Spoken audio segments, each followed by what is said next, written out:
Assalamualaikum warahmatullahi wabarakatuh. Halo semua, perkenalkan nama saya Adinda Oktaviani Triadiva dari Prodi Manajemen Universitas Pamulang. Di sini saya akan mempresentasikan tentang perencanaan SDM sebagai kegiatan manajemen SDM.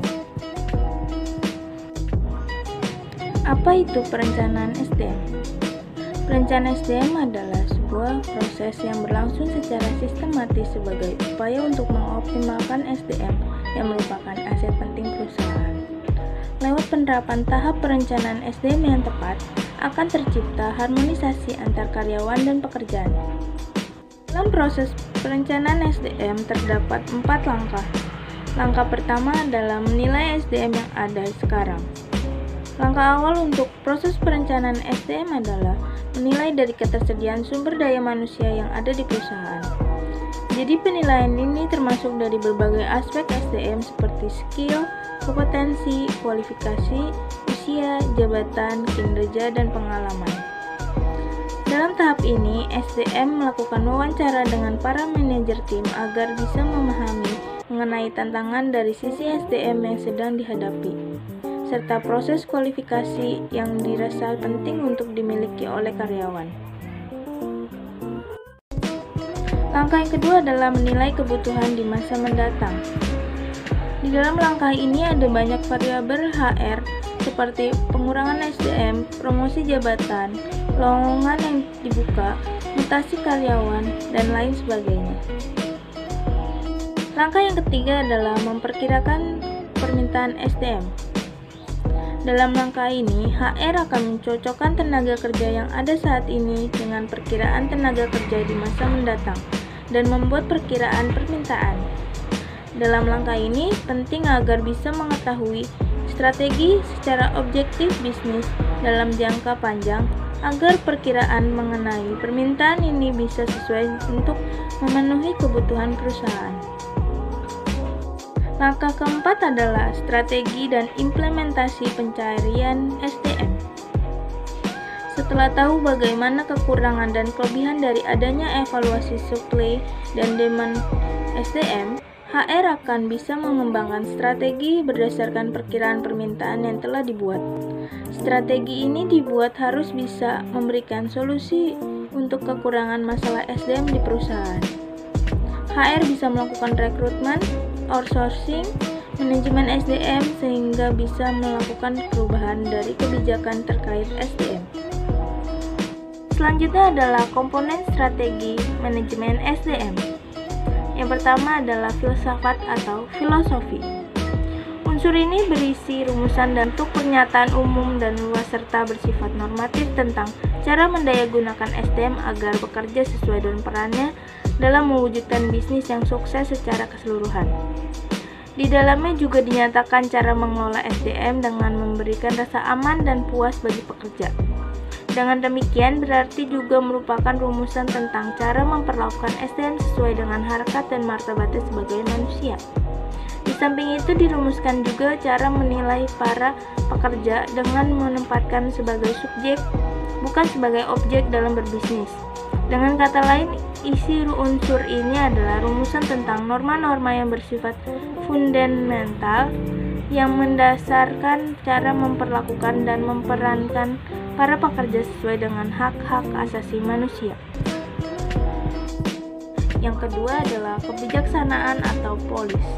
Unsur ini dijabarkan dari filsafat SDM berbentuk pemberian pedoman dalam melakukan kegiatan yang berhubungan dengan SDM, dikaitkan pula dengan isu-isu bisnis dan isu-isu SDM yang sedang berkembang.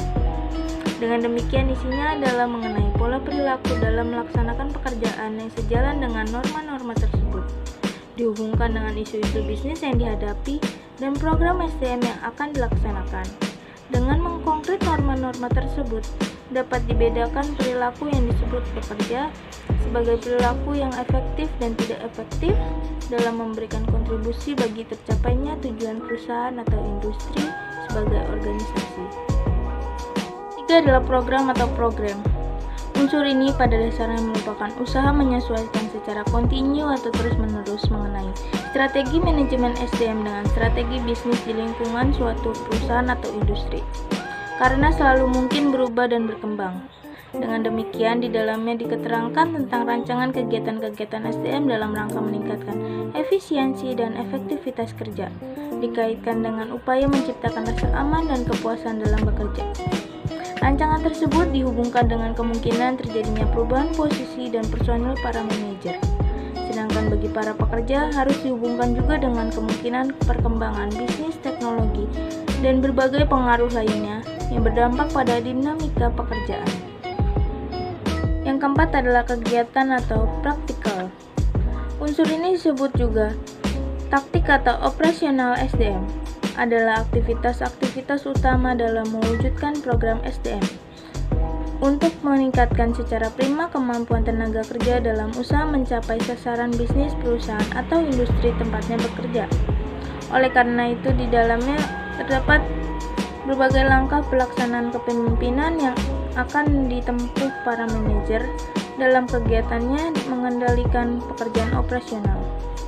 Di antaranya dapat dimulai dengan merumuskan pedoman pengembangan dan penguatan kepemimpinan dan kemampuan manajerial. Di samping itu, dapat juga dirumuskan pedoman cara memotivasi para pekerja dengan menetapkan langkah-langkah yang jelas sebagai alternatif untuk dilaksanakan dalam rangka meningkatkan produktivitas dan pemberian pelayanan pada konsumen. Dan yang terakhir adalah proses. Unsur ini berisi rumusan atau formulasi tentang kegiatan-kegiatan SDM yang dihubungkan dengan waktu, sehingga menjadi rangkaian kegiatan yang sistematik. Untuk itu, setiap kegiatan SDM yang perlu dilakukan secara periodik ditetapkan secara definitif waktu pelaksanaannya. Di samping itu, dirumuskan juga bagaimana cara pelaksanaannya agar berlangsung secara tertib, efektif, dan efisien.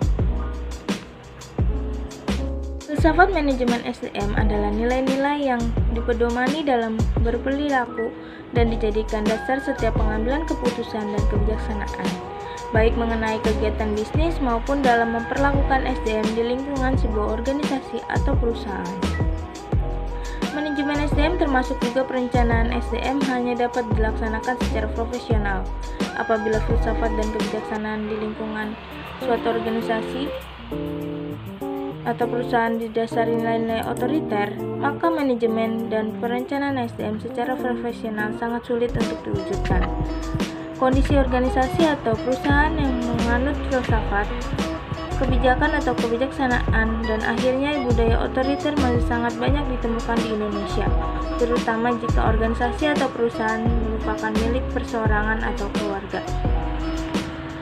Selanjutnya adalah nilai-nilai demokratis yang mendukung pelaksanaan strategi manajemen SDM dan kegiatan perencanaan SDM profesional. Yang pertama adalah menghargai perbedaan kemampuan pekerja sebagai individu.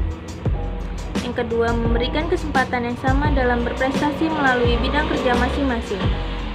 Yang ketiga, memberikan peluang yang sama dalam pengembangan kemampuan kerja bagi setiap pekerja.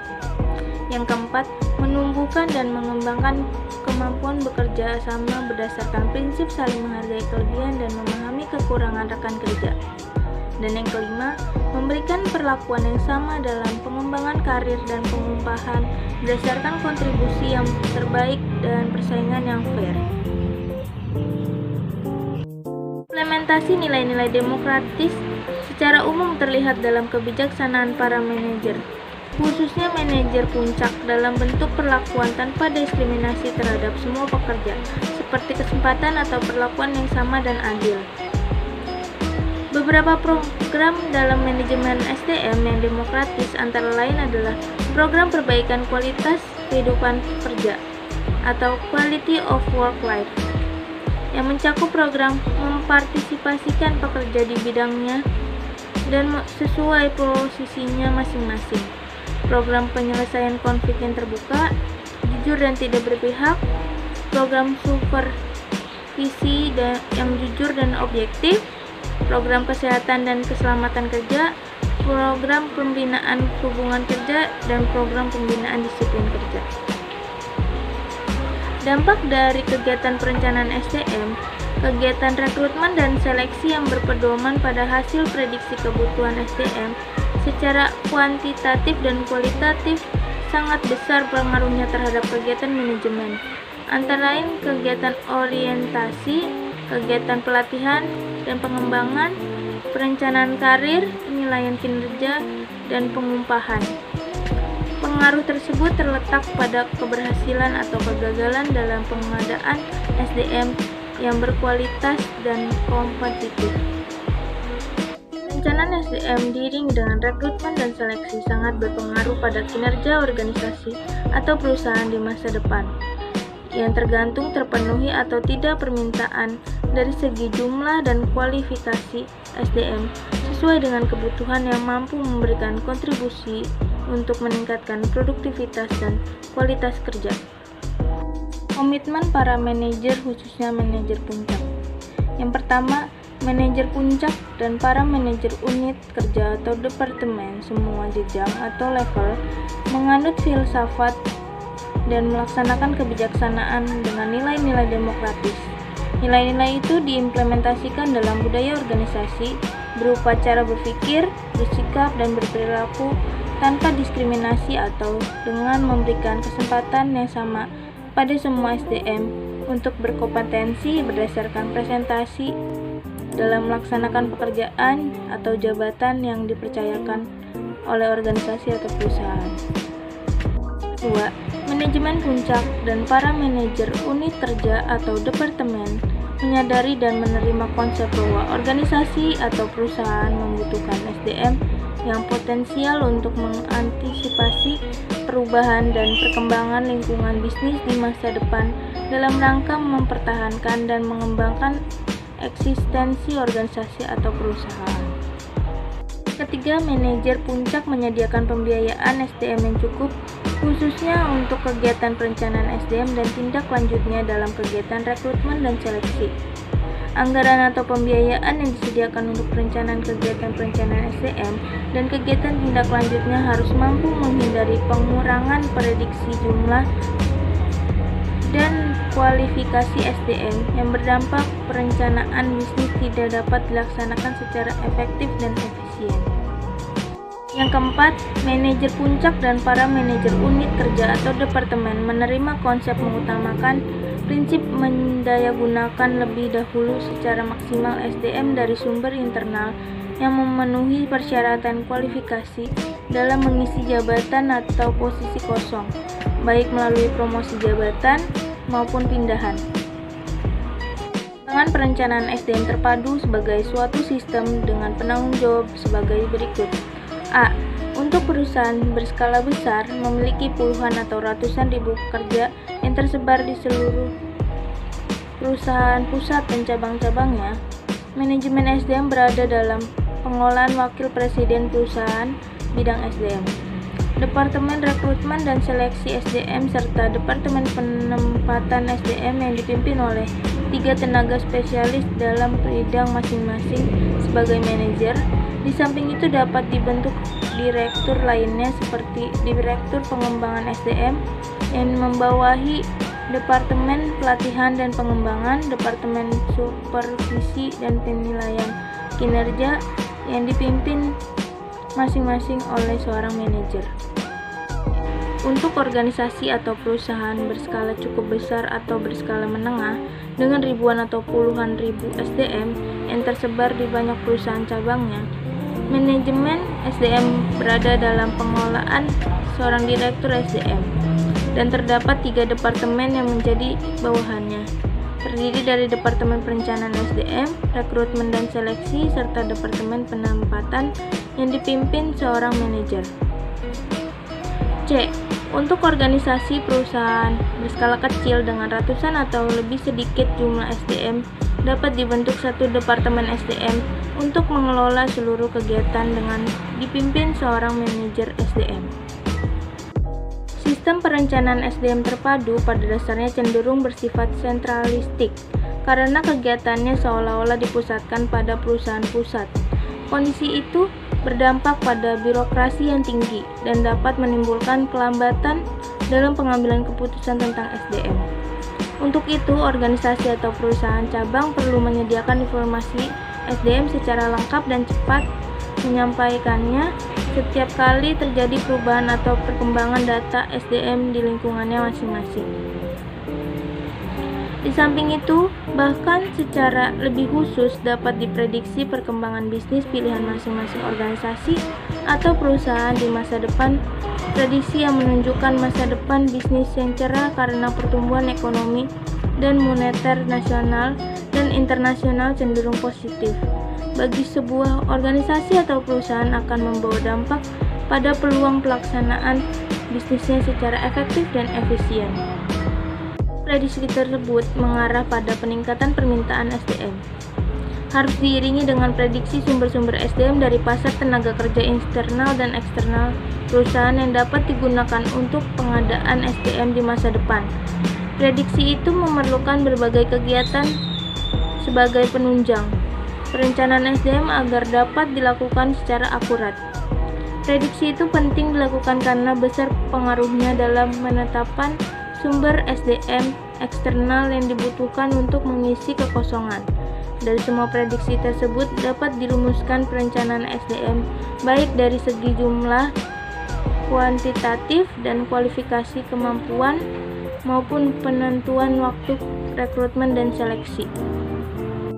Mempertahankan dan mengembangkan eksistensinya merupakan kegiatan manajemen yang efektif dan efisien, baik dengan menerapkan manajemen fungsional, manajemen berorientasi tujuan, manajemen pengendalian mutu terpadu, maupun manajemen strategi.